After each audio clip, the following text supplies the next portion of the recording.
தொடர்பான இந்திய செய்திகள்.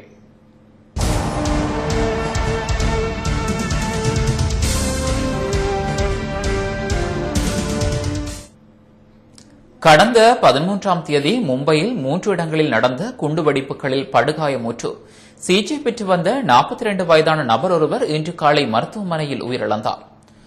ஓபேரா ஹவுஸ் எனுமிடத்தில் நடந்த குண்டுவெடிப்பில் சந்திரகாந்த் சங்கர் என்பவர் படுகாயமுற்றார். இவர் தெற்கு மும்பையில் கிர்காவ் என்ற இடத்தில் உள்ள கர்கிசன் தாஸ் மருத்துவமனையில் சிகிச்சை பெற்று வந்தார். கடுமையான எரிகாயங்களுடன் உயிருக்கு போராடிக் கொண்டிருந்த சந்திரகாந்த் சங்கர் இன்று காலை 6:20 மணிக்கு உயிரிழந்ததாக மருத்துவமனை செய்தி தெரிவிக்கிறது. இவரையும் சேர்த்து ஜூலை 13 குண்டுவெடிப்பில் உயிரிழந்தோர் எண்ணிக்கை 26ஆக உயர்ந்தது. அனாகசாரே உண்ணாவிரதம் இருக்க அனுமதி மறுக்கப்பட்ட நிலையில் ஜந்தர் மந்தர் பகுதியில் 144 தடை உத்தரவை டெல்லி காவல்துறையினர் திடீரென விலக்கிக் கொண்டுள்ளதாக தெரிவிக்கப்பட்டுள்ளது. காந்தியவாதி அனாகசாரே வெறும் 16ஆம் தேதி முதல் டெல்லி ஜந்தர் மந்தர் பகுதியில் சாகும் வரை உண்ணாவிரத போராட்டம் அறிவித்திருக்கிறார். ஆனால் அவர் உண்ணாவிரதம் இருக்க டெல்லி காவல்துறையினர் அனுமதி வழங்க மறுத்துவிட்டனர். டெல்லி பகுதியில் 144 தடை விதித்தும் உத்தரவு பிறப்பித்தனர். அமைதியான முறையில் உண்ணாவிரதம் இருக்க அனுமதி மறுக்கப்படுவது அரசியல் சட்டவிரோதம் என்று கூறி உச்சநீதிமன்றத்தில் வழக்கு தொடரப்போவதாக அனாகசாரே கூறியிருந்தார். இந்த நிலையில் நேற்றிரவு 144 தடை உத்தரவில் மாற்றம் செய்து புதிய உத்தரவு ஒன்றை காவல்துறையினர் பிறப்பித்துள்ளனர். அதன்படி 144 தடை உத்தரவிலிருந்து ஜந்தர் மந்தர் பகுதிக்கு விலக்கு அளிக்கப்பட்டது. இதன் மூலம் அனாகசாரே உண்ணாவிரதத்துக்கு எந்த தடையும் இல்லை என்று தெரிவிக்கப்பட்டுள்ளது. அடுத்து எமது செய்தியாளர் நமக்கு இந்தியாவிலிருந்து அனுப்பிய செய்திகளை பார்க்கலாம். திருப்பூர் சாயப்பட்டறை பிரச்சினைக்கு நிரந்தர தீர்வு காணும் வகையில் குஜராத் மாநிலம் பாரூச் என்ற இடத்தில் நானோ தொழில்நுட்பத்தை பயன்படுத்தி கழிவுநீர் சுத்திகரிக்கும் ஆலையை பார்வையிட தமிழக அதிகாரிகள், சாயப்பட்டறை உரிமையாளர்கள் அடங்கிய குழு அங்கு சென்றுள்ளது. சாயப்பட்டறை பிரச்சினைக்கு நிரந்தர தீர்வு காணும் வகையில் முதலமைச்சர் ஜெயலலிதா மேற்கொண்ட நடவடிக்கைகளின் ஒரு பகுதியாக தமிழ்நாடு சுற்றுச்சூழல் வனத்துறை முதன்மை செயலாளர் மற்றும் மாசு கட்டுப்பாட்டு வாரிய தலைவர் சி.டி. சங்கர் தலைமையில் 6 பேர் கொண்ட குழு அங்கு சென்றுள்ளதாக அரசு செய்திக்குறிப்பு தெரிவிக்கிறது. பாரூச் அருகே ஜகாடியா என்ற இடத்தில் அமைந்துள்ள ஒரு ஜவுளி நிறுவனத்தில் 0 நிலை கழிவுநீர் சுத்திகரிப்பு நிலையத்தை தமிழக குழுவினர் பார்வையிடுவார்கள். 20% கழிவுநீர் நானோ தொழில்நுட்பத்தின் மூலம் 7% குறைக்கப்பட்டு குளிர்விக்கப்பட்ட நீரும் பெறப்படும் உப்பும் மீண்டும் தொழிற்சாலையிலேயே பயன்படுத்தப்படுகிறது. திமுக பொருளாளரும் முன்னாள் துணை முதலமைச்சருமான மு.க. ஸ்டாலின் இன்று திருவாரூரில் காவல்துறையினரால் கைது செய்யப்பட்டு பின்னர் விடுவிக்கப்பட்டார். திருவாரூரில் சுற்றுப்பயணம் மேற்கொண்டுள்ள ஸ்டாலினுடன் அம்மாவட்ட திமுக செயலாளர் பூண்டி கலைவாணனும் காரில் சென்று கொண்டிருந்தபோது கலைவாணனிடம் விசாரணை நடத்த வேண்டும் என்று காவல்துறையினர் கேட்டுக் கொண்டனர். இதையடுத்து ஸ்டாலின் மற்றும் திமுகவை சேர்ந்த சிலர் காவல்துறையினருக்கு எதிராக சாலை மறியலில் ஈடுபட்டனர். அவர்களை அப்புறப்படுத்தும் வகையில் ஸ்டாலின் உள்ளிட்டவர்களை காவல்துறையினர் கைது செய்து வேனில் ஏற்றிச் சென்றனர். பின்னர் ஸ்டாலின் உள்ளிட்டோர் விடுவிக்கப்பட்டனர். இதற்கிடையே சென்னையில் இன்று செய்தியாளர்களிடம் பேசிய திமுக தலைவர் கருணாநிதி தமது கட்சியினருக்கு எதிராக தமிழக அரசு பழிவாங்கும் நடவடிக்கைகளை எடுத்து வருவதாக கூறினார். அரசின் பொய் வழக்குகளை கண்டித்து நாளை மறுநாள் திமுக சார்பில் நடைபெறவிருக்கும் போராட்டத்தை முறியடிக்க வேண்டும் என்ற நோக்கில் இதுபோன்ற நடவடிக்கைகளை காவல்துறையினருடன் இணைந்து எடுத்து வருவதாக கூறிய அவர் தங்கள் போராட்டம் அமைதியான முறையில் அறவழியில் நடைபெறும் என்றார். பழிவாங்கும் நடவடிக்கைகளும் காவல்துறையினர் நடவடிக்கைகளும் அத்துமீறி போய்கொண்டிருக்கிறது. பொய் வழக்கு விடுவதை கண்டிப்பதற்காகவும் அறிவிக்கப்பட்டு நடைபெறுகிற போராட்டமாகும். அதனால் அமைதியான முறையில் அறவழியில் போராட்டம் நடைபெறும். நில அபகரிப்பு தொடர்பான புதிய புகாரின் பேரில் திமுக முன்னாள் அமைச்சர் வீரபாண்டி ஆறுமுகம் இன்று கைது செய்யப்பட்டார்.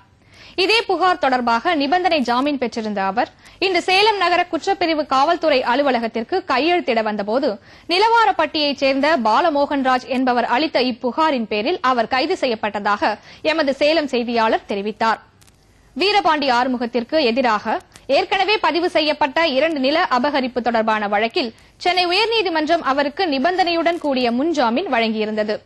அதன்படி அவர் இன்று காலை கையெழுத்திட வந்தபோது கைது செய்யப்பட்டு சேலம் 4வது மஜிஸ்ட்ரேட் நீதிமன்றத்தில் ஆஜர்படுத்தப்பட்டார். அவரை 15 நாள் நீதிமன்ற காவலில் வைக்க மஜிஸ்ட்ரேட் உத்தரவிட்டதைத் தொடர்ந்து அவர் கோவை மத்திய சிறைக்கு கொண்டு செல்லப்பட்டார். கர்நாடக மாநிலத்தில் சட்டவிரோத சுரங்கம் தொடர்பாக விசாரணை நடத்திய லோக் ஆயுக்தா அளித்த அறிக்கையில் முதலமைச்சர் எடியூரப்பாவின் பெயர் இடம்பெற்றதைத் தொடர்ந்து ஏற்பட்டுள்ள நெருக்கடி நீடிக்கிறது. பெங்களூர் வந்த பிஜேபி மூத்த தலைவர்கள் ராஜ்நாத் சிங், அருண் ஜேட்லி ஆகியோரை முதலமைச்சர் எடியூரப்பா இன்று சந்தித்து பேசினார். முதலமைச்சர் பதவியிலிருந்து விலகுமாறு பிஜேபி மேலிடம் எடியூரப்பாவை கேட்டுக் கொண்ட நிலையிலும் அவர் பதவி விலகுவது பற்றி எந்த முடிவையும் அறிவிக்கவில்லை. தமது ஆதரவாளர்களை முதலமைச்சராக நியமிக்க வேண்டும், மாநில பிஜேபி தலைவர் பதவியை தமக்கு அளிக்க வேண்டும் என்பது உள்ளிட்ட சில நிபந்தனைகளை அவர் பிஜேபி மேலிடத்திடம் வலியுறுத்தி வருவதாக செய்திகள் தெரிவிக்கின்றன. ஆனால் முதலமைச்சர் பதவியிலிருந்து விலகிய பின்னரே எடியூரப்பாவுடன் பேச்சுக்கள் நடத்த மேலிடம் திட்டமிட்டுள்ளது. இதற்கிடையே புதிய முதலமைச்சரை தேர்வு செய்வதற்காக நேற்று நடைபெறுவதாக இருந்த பிஜேபி சட்டமன்ற உறுப்பினர்கள் கூட்டம் ஒத்திவைக்கப்பட்டது. எடியூரப்பாவின் ஆதரவாளர்கள் எதிர்ப்பு காரணமாக இக்கூட்டம் ஒத்திவைக்கப்பட்டது. ஆடி அமாவாசை இன்று தமிழகம் முழுவதும் கடைபிடிக்கப்படுகிறது. இதையொட்டி முக்கடல்களும் சங்கமிக்கும் கன்னியாகுமரி திரிவேணி சங்கமத்தில் ஏராளமான பக்தர்கள் புனித நீராடினார்கள். இந்நாளில் தங்களின் முன்னோர்களுக்கு பலிகர்ம தர்ப்பண பூஜையும் அவர்கள் மேற்கொண்டனர். கடலில் நீராடிய மக்கள் பின்னர் கன்னியாகுமரி கடற்கரையில் அமைந்துள்ள பகவதி அம்மன் கோயிலுக்கு சென்று அம்மனை வழிபட்டனர். ஆடி அமாவாசையை முன்னிட்டு அதிகாலை 4 மணியளவில் கோயில் நடை திறக்கப்பட்டு சிறப்பு அபிஷேகங்களும் பூஜைகளும் நடைபெற்றன. நெல்லை மாவட்டம் பாபநாசம் உட்பட தாமிரபரணி ஆறு பாயும் கரையோர மக்களும் ஆடி அமாவாசையை ஒட்டி முன்னோர்களுக்கு தர்ப்பணம் கொடுத்து கோயில்களில் கடவுளை வழிபட்டனர். பாபநாசத்தில் உள்ள சொரிமுத்தையனார் கோயில் அருகே ஆற்றில் புனித நீராடிய மக்கள் பின்னர் கோயிலில் சாமி தரிசனம் செய்தனர்.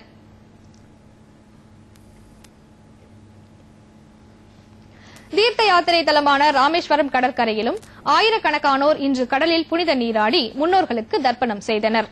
பின்னர் அங்குள்ள அருள்மிகு ராமநாத சுவாமி கோயிலில் அவர்கள் வழிபட்டனர். தொடர்பென வெளிநாட்டு செய்திகள்.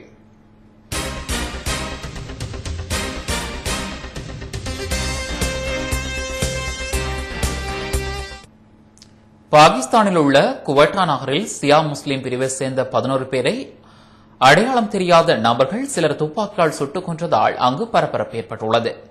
சிறுபான்மை முஸ்லீம் பிரிவினரான இவர்கள் மீது 2ஆம் நாளாக இந்த தாக்குதல் நடத்தப்பட்டதில் இதுவரை பலி எண்ணிக்கை 18ஆக அதிகரித்துள்ளது. பலியானவர்களில் இன்று ஒரு பெண்ணின் உயிரும் அடங்கும். மேலும் 4 பேர் காயமடைந்தனர். தடை செய்யப்பட்ட லஷ்கர்-இ ஜாங்வி அமைப்பு இந்த தாக்குதலுக்கு பொறுப்பேற்றுள்ளது. வியாழனன்று நடந்த துப்பாக்கி சூட்டு சம்பவத்தில் சன்னி முஸ்லீம் பிரிவு பண்டிதர் மால்வி கரீம் என்பவர் சுட்டுக் கொல்லப்பட்டதற்கு பழி தீர்க்கவே இந்த தாக்குதல் என்று அந்த அமைப்பு கூறியுள்ளது. பாகிஸ்தானில் பெரும்பான்மை முஸ்லீம்களின் சன்னி பிரிவை சேர்ந்தவர்கள் சியா பிரிவினர் பாகிஸ்தானின் மக்கள் தொகையில் 15% உள்ளனர். தென் ஆப்கானிஸ்தானின் உருகஸ்தான் மாகாணத்தில் உள்ள தரின்கோட் நகரில் போராளிகள் நடத்திய துப்பாக்கி சூடு மற்றும் குண்டு தாக்குதல்களில் குறைந்தது 22 பேர் பலியானதுடன் 40 பேருக்கும் அதிகமானோர் காயமடைந்துள்ளதாக தெரிவிக்கப்பட்டுள்ளது. சந்தி ஒன்றில் இடம்பெற்ற மோதல்களை தொடர்ந்து தற்கொலை குண்டுதாரிகள் தாக்குதல்களை நடத்தியுள்ளனர். தாக்குதல்களை நடத்திய 8 பேரும் கொல்லப்பட்டுள்ளனர்.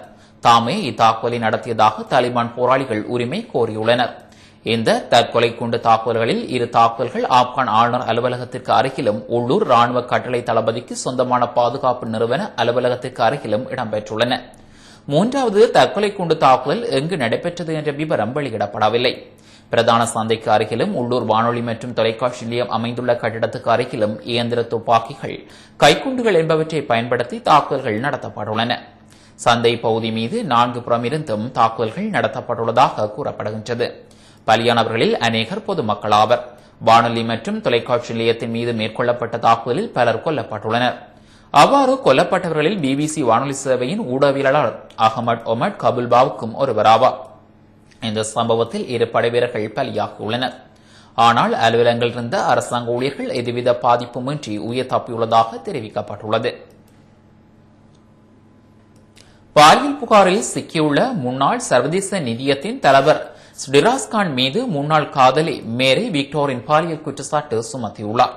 மேலும் இவர்கள் இருவரும் பாரிஸில் உள்ள ஒரு ஆடம்பர ஹோட்டலில் ரகசியமாக சந்தித்த போதெல்லாம் தன்னிடம் மிகவும் பலவந்தமான முறையில் நடந்து கொண்டார் என்று கூறியுள்ளார். இதனால் மனமுடைந்த நிலையில் தான் தற்கொலை முயற்சிக்கு தள்ளப்பட்டதாகவும் முன்னாள் காதலி குற்றம் சுமத்தியுள்ளார். இந்த சம்பவம் 1997 ஆண்டு நடந்ததாகவும் அப்போது ரிஸ்ராஸ் கான் தற்போதைய மனைவியான அன்னி சினக்லேரை மனம் முடித்திருந்தார் என்று கூறியுள்ளார். இதேவேளை இக்குற்றச்சாட்டுக்கு ரிஸ்ராஸ் கான் மறுப்பு தெரிவித்துள்ளார். ரஷ்யாவின் பல பகுதிகளிலும் தொடர்ந்து கொழுந்துவிட்டு எரியும் காட்டுத் தீயால் ஆயிரக்கணக்கான ஹெக்டேர் வனப்பகுதியில் உள்ள மரங்கள் எரிந்து சாம்பலானது. ரஷ்யாவின் ரோஸ்டோ பகுதியில் அண்மை களமாக தொடர்ந்து காட்டுத்தீ பரவி வருகிறது. இதன் காரணமாக அரிய வகை பைன் மரங்கள் உள்ளிட்ட காட்டு மரங்கள் தீயில் எரிந்து நாசமானது. வேகமாக பரவிவரும் இந்த காட்டுத்தீ ரஷ்யாவின் கிழக்கு பகுதிகளில் உள்ள ஆயிரக்கணக்கான ஹெக்டேர் வனப்பகுதிகளை சேதப்படுத்தியதோடு ஐரோப்பிய நாடுகளுக்கும் பரவும் அபாயம் ஏற்பட்டுள்ளது. இந்த காட்டுத்தீயை அணைப்பதற்காக பல்வேறு முயற்சிகளை தீயணைப்புத் துறையினர் மேற்கொண்டு வந்த போதிலும் தீ மேலும் கொழுந்துவிட்டு எரிவதாக தெரிவிக்கப்பட்டுள்ளது. பயங்கரவாத செயல்களுக்கு ஆட்களை தேர்வு செய்ய ஈரானும் அல்கொய்தாவும் ரகசிய உடன்பாடு செய்து கொண்டுள்ளதாக அமெரிக்கா குற்றம் சுமத்தியுள்ளது. பாரசீக வளைகுடா பகுதியில் இருந்து ஆட்களை தேர்வு செய்து அவர்களுக்கு பயிற்சி அளித்து பின்னர் ஆப்கானிஸ்தான் பாகிஸ்தானுக்கு அனுப்பி தாக்குதலை நிகழ்த்த அல்கொய்தா பயங்கரவாதிகள் திட்டமிட்டுள்ளனர். அல்கொய்தாவின் இந்த மோசமான திட்டத்துக்கு ஈரானும் உடந்தையாக இருக்க ஒப்புக்கொண்டுள்ளது. அல்கொய்தா தமது செயலுக்கு ஈரான் மண்ணை பயன்படுத்திக் கொள்ள அனுமதித்தது அந்நாடு ரகசிய உடன்பாடு செய்து கொண்டுள்ளது என்றும் அமெரிக்காவின் நிதித்துறை குறிப்பிட்டுள்ளது. அல்கொய்தா முக்கிய தலைவரான அப்துல் ஆசி கலீல் உள்ளிட்டோருடன் ஈரான் உடன்பாடு செய்துள்ளது. இவர்கள் பாரசீக வளைகுடா நாடுகளில் தங்களது பணியை தொடங்க மும்முரமாக உள்ளனர். இவர்களுக்கு அமெரிக்காவில் ஏதேனும் சொத்துக்கள் இருப்பின் அவை முடக்கப்படும். இந்த பயங்கரவாதிகள் மீது பொருளாதார தடை விதிக்கப்படுகிறது என்றும் அமெரிக்காவின் நிதித்துறை தெரிவித்துள்ளது. மீண்டும் தலைப்புச் செய்திகள். சேனல் 4 தொலைக்காட்சி அலவரிசை கடந்த புதன்கிழமை இரவு ஒலிபரப்பிய வீடியோவின் நம்பகத்தன்மை குறித்து பாதுகாப்பு சலா கோத்தபாய ராயபக்ச கேள்வி எழுப்பியுள்ளார். கொழும்பில் இன்று பெய்த மழை காரணமாக கொழும்பு நகரின் பெரும்பாலான வீதிகள் பாதிக்கப்பட்டிருந்தன. 72 இலங்கை தமிழர்களை ஓசியன் லேடி கப்பலில் கடத்தி சென்றதாக குற்றம் சுமத்தப்பட்டிருந்த 4 தமிழர்கள் நிபந்தனைகளின் அடிப்படையில் ரொக்கப்பிணையில் விடுதலை. மும்பையில் 3 இடங்களில் நடந்த குண்டுவெடிப்புகளில் உயிரிழந்தோர் எண்ணிக்கை 26 உயர்ந்தது. பாகிஸ்தானில் சியா முஸ்லிம் பிரிவை சேர்ந்த 11 பேரை அடையாளம் தெரியாத நபர்கள் சிலர் துப்பாக்கியால் சுட்டுக் கொன்றதால் அங்கு பரபரப்பு.